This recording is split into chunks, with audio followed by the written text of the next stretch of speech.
ওই যে ওখানে স্টেশন, যে হলুদ রঙের লাইটটা দেখা যাচ্ছে ওটা হচ্ছে স্টেশন, স্টেশনের এক্সিট ওটা।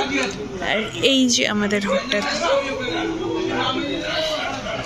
এটা হচ্ছে আমাদের হোটেল, এতটাই কাছে।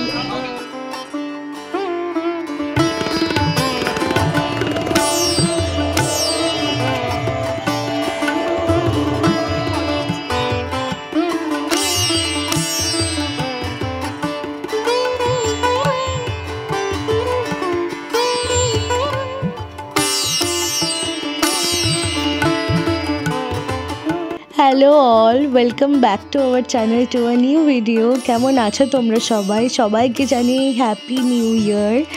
দিনটা ছিল 28 ডিসেম্বর 2024। আমরা পৌঁছে গিয়েছিলাম নবদ্বীপে মাঝরাত্রে, এবং আমাদের মোটিভ ছিল বছরের শেষটা এবং নতুন বছরের শুরুটা একটু পজিটিভলি কাটাতে, একটু ধর্মস্থানে।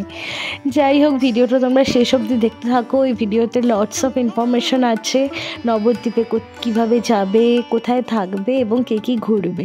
আমরা তিস্তা তোরসা এনজিপি থেকে রওনা হয়ে রাত 1টার মধ্যে নবদ্বীপ পৌঁছে গিয়েছিলাম এবং রাতে গিয়ে হোটেলেও উঠেছিলাম। সবটা তোমাদের সাথে শেয়ার করছি। বাজে রাত 1টা, আমরা হোটেলে চেক ইন করলাম। অ্যান্ড আমাদের হোটেলটা একদম হোটেল থেকে স্টেশন দেখা যাচ্ছে। তো আমাদের বলেছিল হোটেল স্টেশন থেকে বেরিয়ে 30 মিনিট হাঁটলেই হোটেল। তো উই ডিড নট কাউন্ট, কিন্তু একদমই সামনে, একদমই প্রপার লোকেশনে আছে। আমরা চেক ইন করেছি, বাট আমরা জানি না টুমরো মর্নিং। আমি ইনফরমেশনের জন্য হোটেলের ডিটেলস সব বলে দেবো পরে। আর আমার মনে হয় এই লোকেশানে এই হোটেলটা ছাড়া অন্য কিছু তো আমাদের চোখে রাতে পড়লো না। কাল সকাল হোক, দেখা যাক, যদি আশেপাশে কিছু থাকে তাহলে চেষ্টা করবো সেটাও বলার, উল্লেখ করার কোন কোন হোটেল আছে। ঠান্ডার মধ্যে অবধি ফ্যান চালিয়েছে, হ্যাঁ গরম লাগছে। ঠিক আছে, দেখা হচ্ছে কাল নেক্সট দিন দুপুর 12টা। এখন আমরা বেরোচ্ছি পুরো নবদ্বীপ ঘুরবো বলে। কোথায় যাই, কি করি, কোথায় খাওয়া দাওয়া করি, সবটাই তোমাদের সাথে শেয়ার করব। কি রেডি তো? একদম। তাহলে চলো। নবদ্বীপ জায়গাটার নাম মুখে আনলেই যেমন স্নিগ্ধতায় মনটা ভরে ওঠে, তেমন এখানে খাওয়া দাওয়া, ঘোরাফেরা সবটাই যেন শান্ত, স্নিগ্ধ এবং মধুর। সকালবেলা বেরিয়ে আমরা, সকাল তো না, 12টার দিকে বেরিয়ে আমরা 20 টাকার পুরি সবজি খেয়ে তারপর রওনা হয়েছিলাম। ভেবেছিলাম শহরটাকে ঘুরে দেখব, কিন্তু তখন অলরেডি কিছুক্ষণের মধ্যে সব মন্দির বন্ধই হয়ে যেত। তাই জন্য আমরা প্ল্যান চেঞ্জ করে গঙ্গার ঘাটে গিয়েছিলাম। এবং গঙ্গার ঘাট এখানে দুভাবে যাওয়া যায়। এক তো মেন ঘাট, যেখান থেকে মায়াপুর সবাই যায়। আমরা গিয়েছিলাম শ্মশান ঘাটে, যেটার নাম ছিল মণিপুর ঘাট। আমরা হচ্ছে 1-1.5 ঘন্টার মতো গঙ্গার ভিউ এনজয় করলাম। আর এখন আমরা গঙ্গা জল নিলাম, নিজেদের মাথায় ঠেকালাম গঙ্গার জল। এখন আমরা আবার হোটেলে ফিরে যাব আর বিকালে ঘুরতে পারবো, তাই তো? খুব মজা হচ্ছে এখানে, পুরো মানে আলাদাই ভাই, পুরো স্পিরিচুয়াল ভাই। ভিডিওর ফার্স্টেই বলেছি আমি প্রচুর ইনফরমেশান দেবো তোমাদের। তো আমি এখন যে ব্যাপারে কথা বলতে চাই সেটা হলো রাত 1টায় নেমে আমরা কোথায় ছিলাম। তো সেক্ষেত্রে আমরা হোটেল শিলা প্লাজাকে ট্রাস্ট করেছিলাম। আমরা স্ক্রিনে দেওয়া নাম্বারে কল করে ওদেরকে বুক করেছিলাম। তাছাড়াও তোমরা অনলাইন বুকিং বিভিন্ন ওয়েবসাইট থেকে তোমরা করতে পারো ওদেরকে বুক। তো এদের লোকেশন প্লাস এদের বিহেভিয়ার টুয়ার্ডস দেয়ার কাস্টমার, রুমগুলোও এত নিট অ্যান্ড ক্লিন, সব মিলিয়ে জাস্ট ওয়েল কম্বাইন্ড একটা হোটেল। আমরা তো খুবই স্যাটিসফাইড কাস্টমার্স এদের। এবং নেক্সট থেকে যখনই নবদ্বীপ যাব আমরা এখানেই থাকবো, এটাই আমরা ডিসাইড করে নিয়েছি। এদের ওয়েল এফিশিয়েন্ট ম্যানেজমেন্ট এবং কাস্টমারের নিড ফুলফিল করার যে ব্যাপারটা, এটা আমাদের খুবই ভালো লেগেছে। অ্যান্ড এখন আমরা আমাদের রুমের ট্যুরটাও তোমাদের দিচ্ছি, তোমরা দেখে নাও। This is our room 202.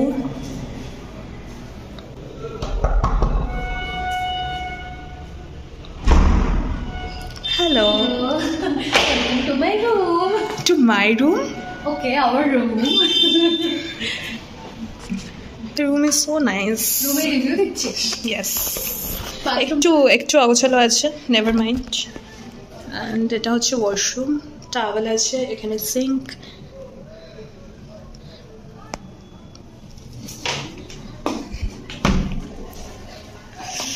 এখান থেকে একটা সুন্দর ভিউ আছে।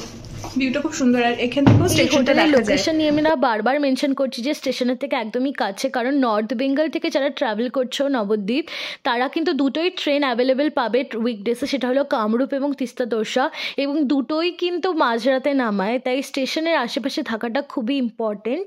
এবং এখানে নবদ্বীপ মেন বাস স্ট্যান্ডটাও কিন্তু স্টেশনের পাশের রাস্তাতেই, সো একদমই মানে হোটেলের এই যে আমাদের রুম থেকে বাস স্ট্যান্ড এবং স্টেশনের ভিউ পাওয়া যাচ্ছে।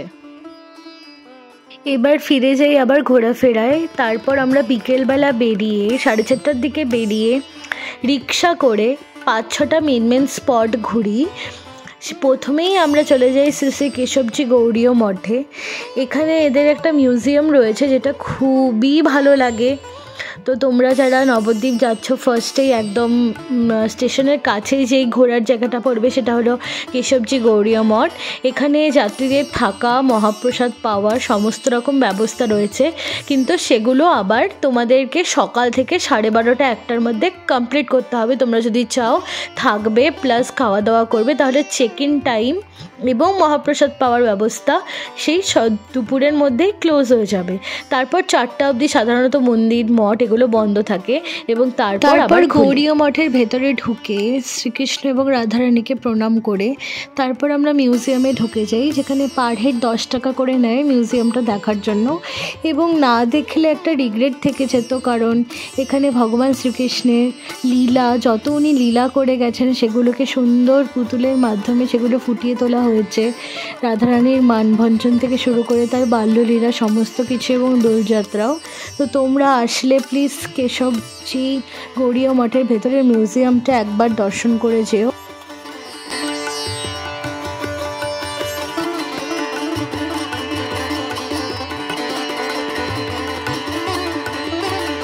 তারপর আমরা চলে গিয়েছিলাম শ্রী চৈতন্য সারস্বত মঠ, যেটা জল মন্দির নামেও পরিচিত, কারণ চারপাশে পুকুরের মাঝখানে একটি মন্দির, যেখানে একমাত্র যে এই মন্দিরের পুরোহিত সেই পুজো করতে যায়। সাধারণত দর্শনের কোনো সুবিধা আর নেই, এমনি যেতে পারবে তোমরা বোটে করে। আর এখানকার মেন অ্যাট্রাকশন হলো এখানে হরিণ, হাঁস এবং খরগোশ রয়েছে। সবাই ওই 10 টাকার সবজি, চোকলা এগুলো সব কিনে তাদেরকে খাওয়ায়।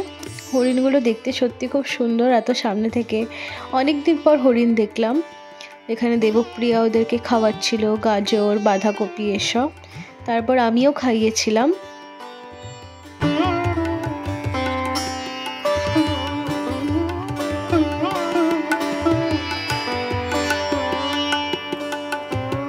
তারপর আরও কয়েকটি মন্দির আমরা ঘুরেছিলাম, শ্রী চৈতন্য গৌড়ীয় মঠ, সোনার গৌড়, অনেক মন্দিরই ছোটোখাটো আমরা দেখেছিলাম। অনেক কিছুর মাধুর্যপূর্ণ ইতিহাসও রয়েছে অনেক মন্দিরে, কিন্তু অনেক মন্দির প্রাঙ্গণেই ক্যামেরা অ্যালাউড ছিল না। অবশেষে আমরা এসে পৌঁছালাম রাধা মন্দিরে, যেখানে রাধার জন্মস্থান। এই স্থানেই রাধারানীর বাল্যকাল এবং শৈশব, বড় হয়ে ওঠা, কৃষ্ণের সাথে সমস্ত রকম লীলা সব কিছুই এই স্থান তার ইতিহাস বহন করছে। এখানে গুপ্ত বৃন্দাবন, একটি ডিজিটাল উপায়ে বৃন্দাবনের সমস্ত দৃশ্য এবং তাদের লীলা, রাধাকৃষ্ণের লীলা তুলে ধরার একটি সুন্দর ব্যবস্থা ছিল, কিন্তু আমরা যে সময়ে এসে পৌঁছেছিলাম সে সময় কারণে আমরা দেখতে পারিনি। আমরা রাধারানীর মন্দিরে পৌঁছালাম, কিন্তু আমাদের ভাগ্য খুবই খারাপ, কারণ আমরা 6:25-এ পৌঁছেছি আর 6টায় গুপ্ত বৃন্দাবনটা বন্ধ হয়ে যায়। তো আমরা 25 মিনিট লেট পৌঁছানোর কারণে গুপ্ত বৃন্দাবনটা দেখতে পেলাম না। কিন্তু তোমরা যারা আমাদের ব্লগটা দেখছো তোমরা মিস করো না, কারণ হয়তো দুপুরের কিছুটা টাইম বন্ধ থাকে, কিন্তু সারা সকাল থেকেই খোলা থাকে এবং সন্ধ্যা 6টা অবধি। তো তোমরা গুপ্ত বৃন্দাবনটা দেখো, খুবই ভালো লাগবে। এখানে অন্যরকমভাবে বৃন্দাবনকে উপস্থাপনা এদের অন্যরকম। তো তোমরা এসে দেখে যেও। আমরা দেখতে পেলাম না তো কী হলো, ভগবান চাইলে আবার নেক্সট বার এসে দেখে যাব। তারপর চলে গিয়েছিলাম নবদ্বীপের মধ্যমণি 60 ফিটের শ্রী গৌরাঙ্গদেব দর্শনে। মানে এই স্থানে যদি একবার দেখা না যায় তাহলে নবদ্বীপে আসা বৃথা বলেই মনে হয়, কারণ এখানে গৌরাঙ্গদেবের মূর্তি এত সুন্দর এবং এতটাই দৃষ্টি আকর্ষণ করে এবং মনেও এতটাই শান্তি স্থাপন করে, খুবই ভালো লাগে। আমি এর আগেও যখন একবার এসেছিলাম, খুবই ছোট যখন ছিলাম, তখনও আমার ঠিক মানে এই স্থানটার কথাই মনে ছিল। তাই আমার এবার একটুখানি যখন একটু রিসার্চ করে আসতে হয়েছে যে কী জায়গা দেখব, তার মধ্যে আমার এটুকু মনে ছিল যে এই 60 ফুটের গৌরাঙ্গ দেবকে তো আমায় দেখতেই হবে। এবং তার আশপাশটাও মানে যাবার রাস্তা, প্রবেশ পথ থেকে শুরু করে তার চারপাশের পার্কটা এবং যেভাবে চিত্রনাট্যর মাধ্যমে তুলে ধরা হয়েছে ভগবানের লীলা,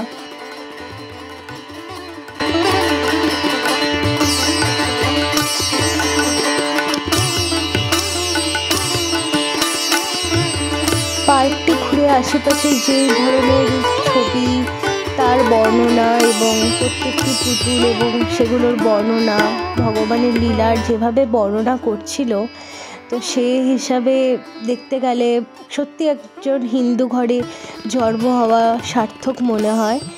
এবং মানে খুব নিজের ধর্মের প্রতি শ্রদ্ধা, ভালোবাসা এবং আত্ম অভিমান অনেক বেশি বেড়ে যায়। এখানে আরও একটি মিউজিয়ামের ব্যবস্থা ছিল। সেই মিউজিয়ামের ভেতর ঢুকে ভগবান শুধু কলিযুগেই নয়, সত্য, ত্রেতা, দ্বাপর যুগে যে সমস্ত লীলা করে গেছেন, সমস্ত কিছুই বর্ণনা এখানে বিদ্যমান। তো এটিও একটি নবদ্বীপে মাস্ট ভিজিট প্লেস। আরও একটি কথা বলে রাখি, এখানকার বেশিরভাগ মন্দির এবং মঠেই কিন্তু মহাপ্রসাদ পাওয়ার প্রত্যেকটি টাইমিং বড় বড় করে লেখা থাকে এবং প্রত্যেকটি জায়গাতেই রুম এবং এসি নন এসি রুমের ব্যবস্থাও থাকে। তো তোমরা এগুলোও একটু দেখে নিও। শেষে আমরা নিমাইয়ের জন্মস্থান দেখে হোটেলে ফিরে এসেছিলাম। নিমাইয়ের জন্মস্থানটা যদিও সকালে দেখতে বেশি ভালো লাগে, তবুও এখানে রাতেও ভালো লাগছিল, কিন্তু দুঃখের বিষয় তোমাদের ভিডিওতে সবটা তুলে ধরতে পারছিলাম না। মন্দির প্রাঙ্গণে গোপাল এবং গৌরাঙ্গের অনেক পিতলের মূর্তি, তুলসীর মালা এগুলো কিনতে পাওয়া যাচ্ছিল, যেগুলো তোমরা কাউকে উপহার হিসাবে দিতে পারো। এই হলো সেই পুণ্যস্থান বা নিম গাছের তলা, যে নিম গাছের তলায় নিমাই মহাপ্রভু জন্মগ্রহণ করেছিলেন। তাই এখানে সচিমাতার কোলে নিমাই এমন বিগ্রহ প্রতিষ্ঠিত। তোমরা অবশ্যই এসে এই পুণ্যস্থান দর্শন করে যেও। আমি রাতের অন্ধকারে তেমনভাবে তুলতে পারলাম না, এই ইতিহাসের ব্যাপারেই এখানে কিছু লেখা ছিল। এইভাবেই আমরা মন্দির প্রাঙ্গণটা ঘুরলাম। এই ছিল আমাদের সারাদিন নবদ্বীপে ঘোরাঘুরি। প্রত্যেকটি জায়গা দেখেই মনটা খুব শান্ত এবং পরিতৃপ্ত হয়ে যাচ্ছিল। আশা করি আবার আসবো আমরা এই পুণ্যস্থানে।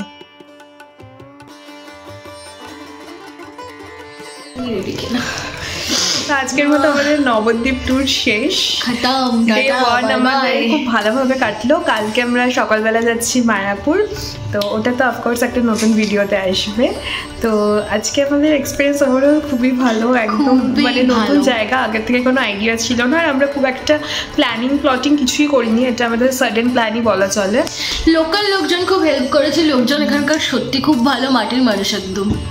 হ্যাঁ, তো আমরা খুব একটা প্ল্যানসও করিনি, তো আমরা জানতামও না যে এখানে কোন কোন ঘোরার জায়গা আছে বা কিছু।